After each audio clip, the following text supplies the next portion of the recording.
are coming towards the end of the marathon, and I thought if we could talk a little bit on the summation, on some of the summaries, on some of the ideas that we spent time discussing.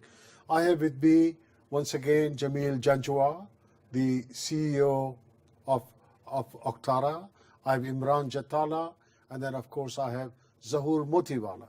So we basically just want to have an open-ended conversation that what are some of the things we did today, what are some of the interesting points, what are some of the takes and giveaways, and how this kind of a novel idea can grow into and show its benefits as we continue this kind. My first question to you, JJ, you have such a lot of experience with conferences and seminars, 14, 15 years in this space across the nation.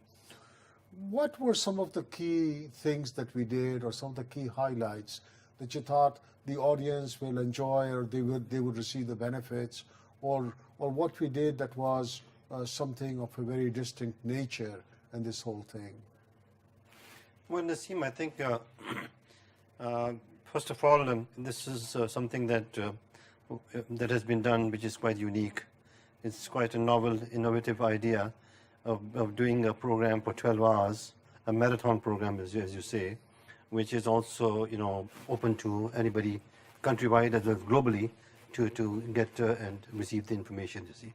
So I think that was the first in a manner, and that was the execution part was very well done, despite the fact that we had to bring across so many different people together in one go and have them share the knowledge that we have. So I think that was something that came off very well in today's program. See, the other was normally conferences, events that are held in Karachi mostly have they've got a multitude of guests who are key people in the corporate sector, and they are more or less very well known, and they speak very well, eloquently, and they have knowledge that they have been saying for the last so many years, you see. Today I felt that there was a whole new range of speakers, of guests, panelists, both locally as well as globally. And the information that came out, the knowledge that came out was unique by way of being different than what we've been hearing over the last so many years from the same people again and again, you see. So that was I thought very well done, you see. And Imran, what is your take for being so active in these frontiers? What is your take of what we did, and what are some of the things that you saw or you caught or whatever? I mean, after all, it was a long marathon. Yeah, I really appreciate this idea that a marathon panel discussion where you emphasize and re-emphasize a economic development agenda program for 12 hours. So that triggers a debate. And the good part is it's all recorded, it's all live. So this would trigger a debate that yes, we need to focus on mid-sized businesses, we need to focus on economic development. That would highlight something, that economic development is not just the role of the government, but private sector from various walks of like maybe from impact sector, maybe from e-commerce or digital platforms, or maybe from, as Motiwala said, analog economy. All part of the economy has to play a role towards economic development. And I really liked and loved being part of this debate. Oh, wonderful. That's good. Zahur, I know that you may have not caught up with the whole thing, but it still is a concept. And for you being in radio, television for such a long time, the uniqueness of this approach compared to that, what were some of your takes on this? Okay.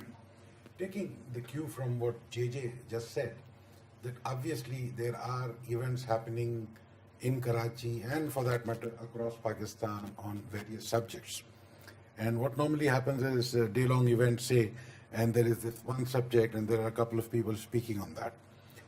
Here, in this format that you have introduced today, if I may use the word introduced, what is happening is that we are getting first of all, not necessarily the same known faces, but people perhaps more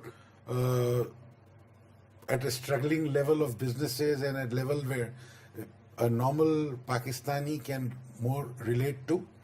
And the sheer fact that it's accessible across the web. So, and the breadth of subjects, it's 12 hours, 12 sessions, subjects as diverse as women entrepreneurs and multinationalization and innovation and things of that nature. So I think that in itself is a very unique approach. And obviously, since now it will be accessible and searchable, perhaps on demand to people whoever wishes to view or watch it at his or her leisure. So I think this will help people to experience a different kind of a seminar or an event where they couldn't go physically, perhaps for want of time, perhaps for want of, I don't know, some financial constraints of registration fee and what have you, and yet be able to partake of perhaps the same level of intellectual input that these debates, I am told, had in the during the whole day today. Good.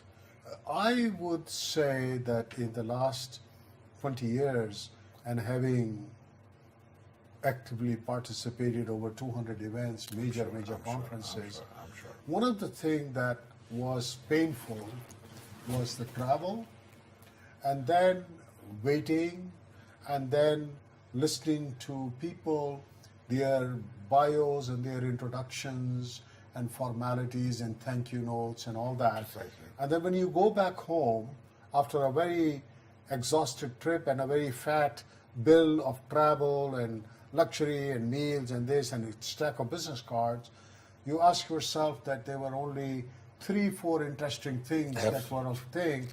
Networking, of course, has its value. Yes, yes. But I spent a great deal of my life trying to figure out that how can you find better means. Last 5 years, the conferences in America went nosedive because of travel factor, but more so with the advent of the mobile phone and the improvement on the streaming and social media. Yes. Now, very internal and very sophisticated niche groups, they get together and they do this and that. Absolutely. And we were able to prove that in Pakistan you can do it effectively. True, true. This program will be repeated tomorrow, day after, and so on, and there'll be other programs and so on. But we had no interruption. It was a continuous flow of content. And my office tells me that close to 250,000 words were enunciated. Of that, if you were to take out 5, 10, 15% of maybe of duplicated nature, this is enough fresh content because everybody presented original ideas that this will make a book Okay. of fresh material. So we prove that what you can achieve within a day, what you can achieve within this.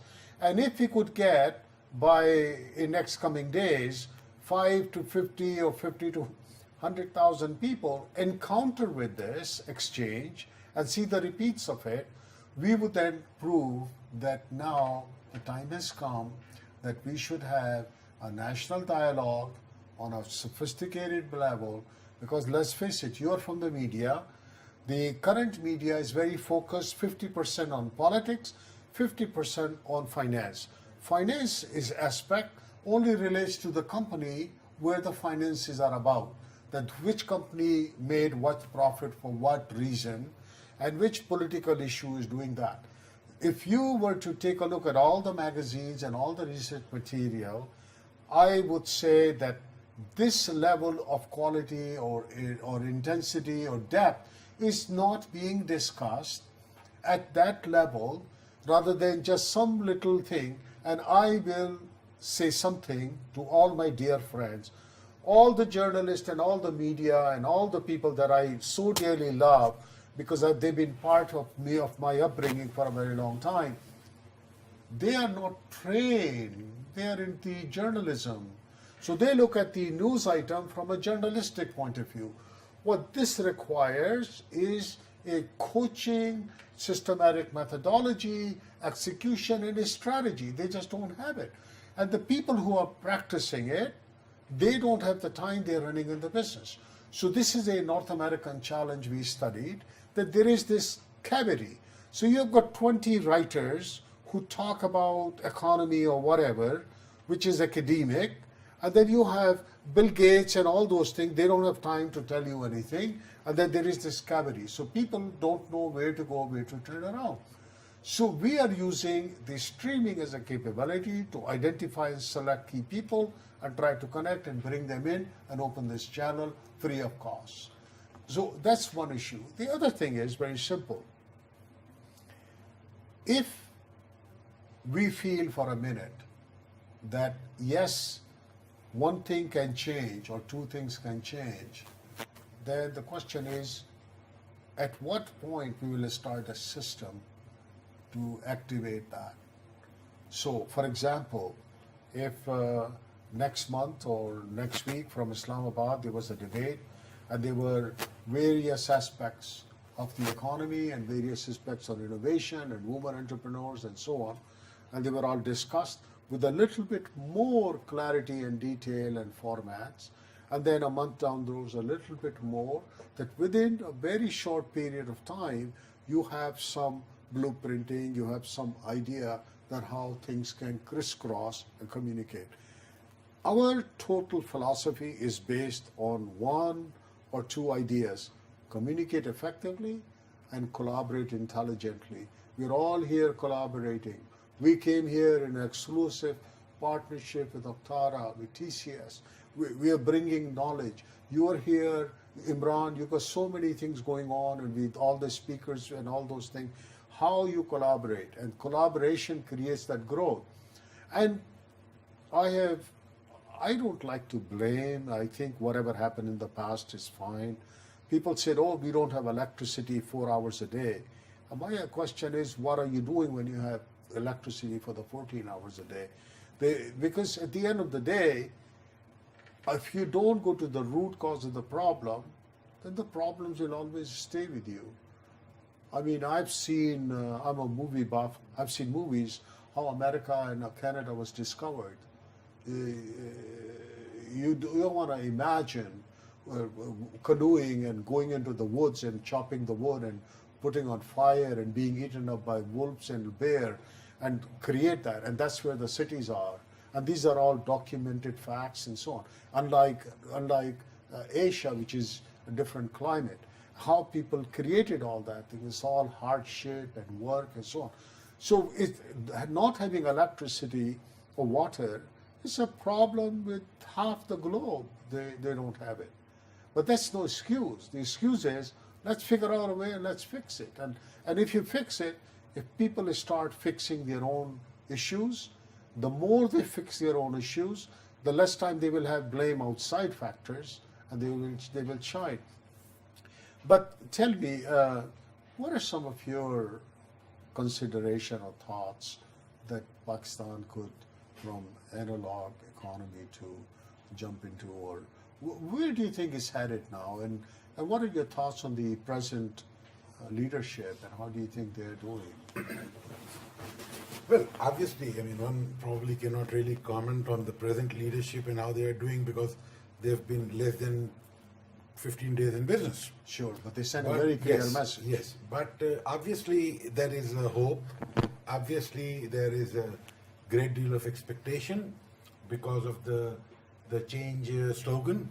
And up to this point in time, whatever you see is, it's good in the sense that the optics, the semantics behind it, I mean, everything is really fits in with the kind of expectation that people have. Having said this, obviously there are challenges, and let's pray and hope that they are able to wade through this all.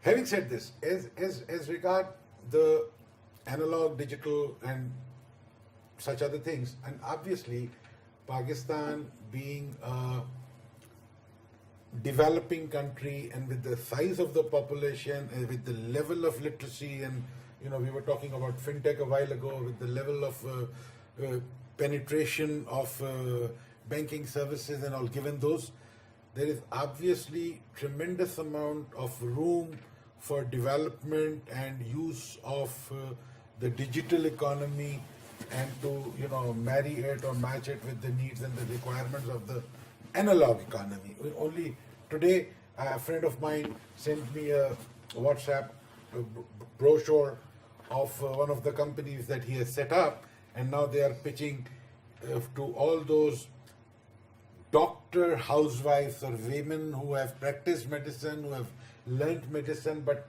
right now are out of the system.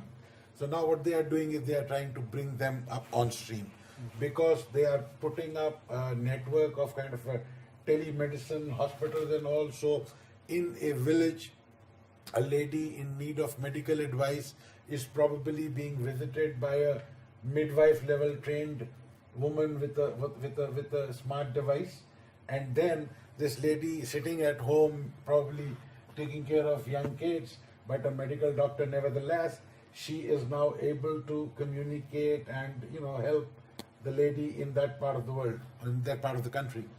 So and like we were discussing over dinner, like the implementation of IT in governance, and for example, like I said, in our case, we saw how the Punjab government used technology for purposes of distributing subsidy to farmers. Similarly, there is a lot of talk about using technology for education. I mean, in terms of remote classrooms. This same company that I'm speaking about, I've heard that they are now setting up remote classrooms at village levels, same technology. So obviously that is there, and there is a lot of potential of harnessing this and using it for increasing the overall level of the nation, as you suggested, that what are you doing when you have those resources. So using that to, sort of bring the overall level of your nation in terms of education, in terms of health delivery, in terms of financial inclusion and what have you. These are some of the areas where we can use this forum. You are suggesting discussions and then more discussions, and so drill down and then come up with a special. I think that is a great idea, because for instance, women entrepreneurship, as one of the earliest subject you did in the morning. Now there are women everywhere in rural Pakistan who are good at doing things pertaining to that culture. So there used to be this one concept, one ek hunar ek nagar, which was followed in India, and also the multilateral institution suggested that to Pakistan. So now what happens is that an artisan sitting in a remote area of Chitral is good at, I don't know, cap making, and probably an artisan woman sitting in the interior of Sindh is good at ajraks or rallies and what have you. So maybe through this medium, we could help them interact with one another, exchange ideas, perhaps work out a cooperative among themselves, learn from each other, use one another's infrastructure, and there are a lot of things that can perhaps be done through this usage of technology and streaming, and you could, for want of a Bringing better people closer. Exactly. You could do a small autark type sitting, that one person in a village or a small town volunteers to host a small gathering, and then the same thing is happening somewhere else, Sure. and maybe NJ sitting here or in Toronto is moderating those discussions, Sure. and everything is live. So the the limit is your imagination. Also on performances, a lot of corporation in the West, for example, are doing their internal staff training, policies, procedures, and all that. Absolutely. And they look at it this way, that 1 hour a week or 1 hour a month or even 1 hour a day, depending on the type of industry, let's say you want to sales train the entire organization. Absolutely. So by having these narrow webcasting and so on, which is going on, by the way, over 10 Yeah, years. that's true. We've been at it, or we did this almost 10 years ago. Absolutely. So the idea is that they become, they are more easily reachable, affordable, accessible thing. Now on the Hunar part, there is a show in Toronto. It's called One of a Kind, Okay. and this is around Christmas time. Okay. This is one of the biggest show where cottage industry people bring one of a kind item. There you go. There you go. Some of the items, well, mind you, there may be more than one, but somebody makes a certain kind of a candle, somebody makes some kind of a purse. They're all handmade by artisans. Majority of them are women. This show is so successful that sometimes you got a lineup of people for a block. A block is like a half a kilometer. So, and it's year after year after year. I think One of a Kind show was invented, if I'm not mistaken, maybe 25, maybe 30 years ago. Oh, really? Yeah. And it grows and it grows and it grows. And I don't go because if you go, you'll end up buying 25 things. They are unbelievably. You look at it, and then you see, here's this woman, and she takes the flowers and she does this to it, and then she puts it like this, and then she puts. You look at it, you said, that's what I'm taking home. Unbelievable items. Now, we have always argued that you gotta provide the stage, you gotta provide the showroom. You think about those 5,000 people who participate in that One of a Kind show. Where would they be without that platform? True that. You know, and this is a mammoth thing. By the way, this show is also picked up in few other cities and countries and so on. On that point, you're absolutely right. You can create consortiums, you can create groups of people, you can create this, you can create that. But it had to start somewhere. True It that. had to start somewhere. But JJ, in terms of transfer of knowledge, how do you transfer knowledge? How do you motivate people? Like people say, oh, I'm so busy, I don't have time, I can't do it. I have no time to go to listen to a seminar, a webinar, a conference, this, and I'm just busy. We think that putting this around the clock and putting this to this, no matter what you busy you are in your washrooms doing your shaving, this and that. You put it on your iPhone, you put it on your thing, or you extract it, make an iPod podcast out of it, and then you listen to your car while you're driving for 2 hours or whatever. But the thing is that we feel the more busy you are, the more 24-hour accessibility you need. Some people get up at 3 in the morning, they are bored, they open, they go there, and they watch, and they say, oh, this is going on anytime. Because we know that what 9-to-5 culture did to America, basically it really sucked up all the energy, and now it's liberated. Now 9-to-5 is only for the assembly line, because it's difficult. Somebody saying, come to this conference, come to this seminar in person, 9 to 10:30, and you're going to talk about blockchain economy and cryptocurrency. It's a federal case. And now you go there. So what happened in the recent years, all these conferences and all that, they shifted towards the YouTube kind of thing, and all the experts went onto social media, and the whole industry just collapsed, you know. So this is what it is. But from your point of view, do you think that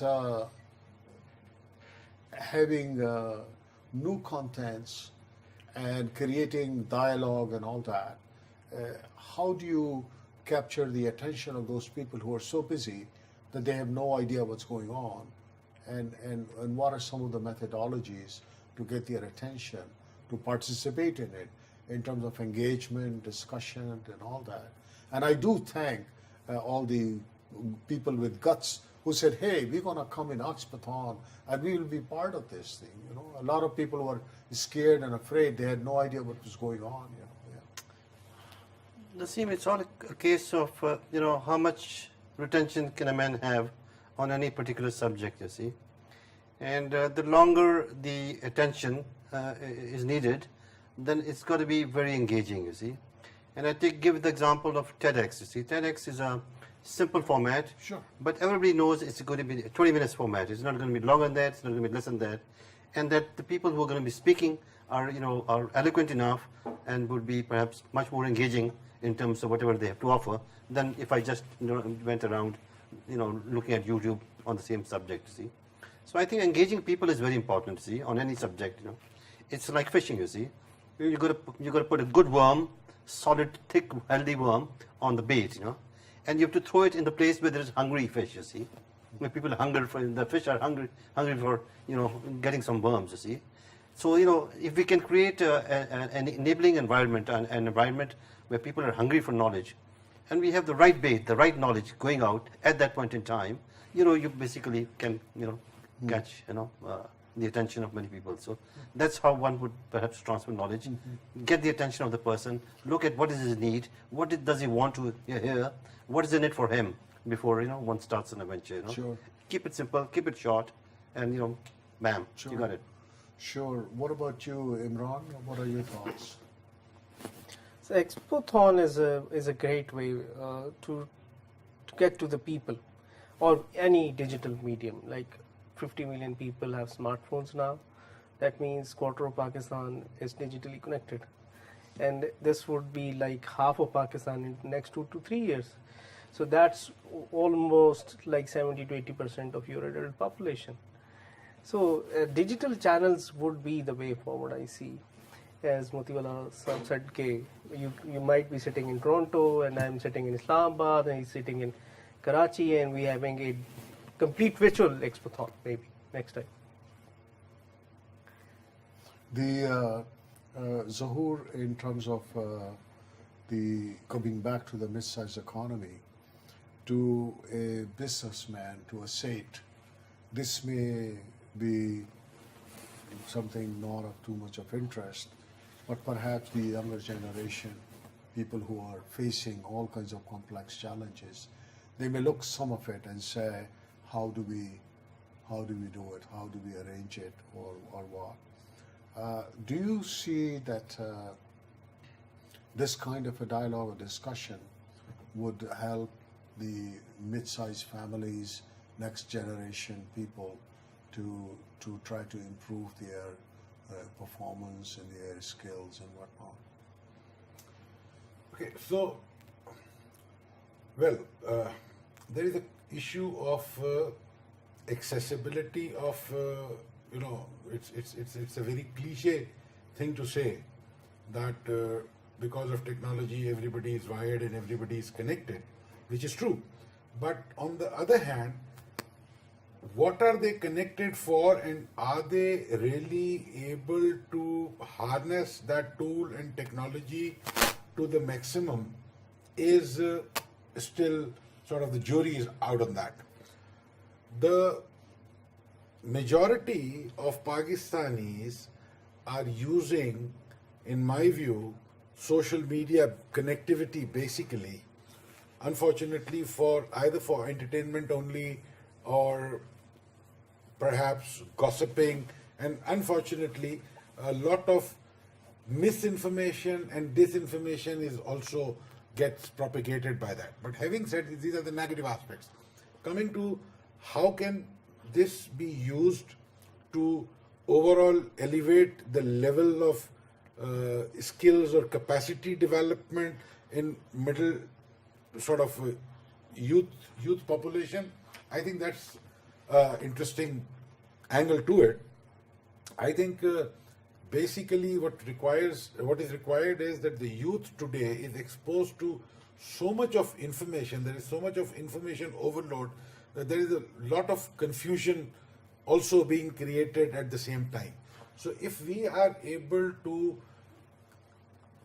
help them identify the niche areas where they can excel going forward, given their environment, given their education level, given their aspirations and the whole ecosystem, if we are able to channelize their thought and help them understand their or probably draw their roadmap for themselves, that to me will be a great achievement, because you see, you have got such a huge youth population, and it's a very potent, shall I say,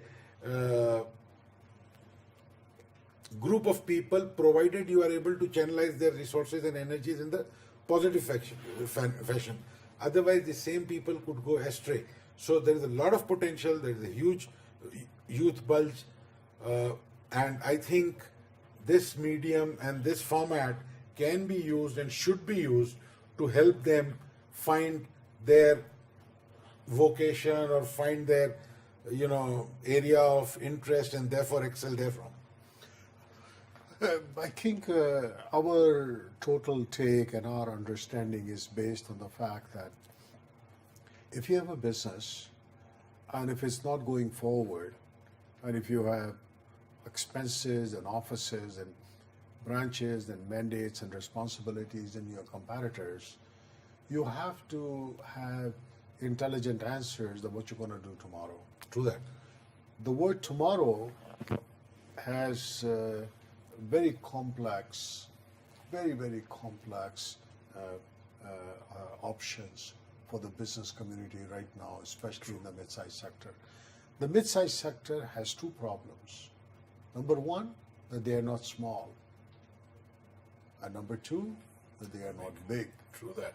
Because if they were too big, then they could go through their Panama Papers and have multinational or whatever. And so to us, if we could somehow cater and curate and identify and develop the programs, then this becomes good. So the subject will go on.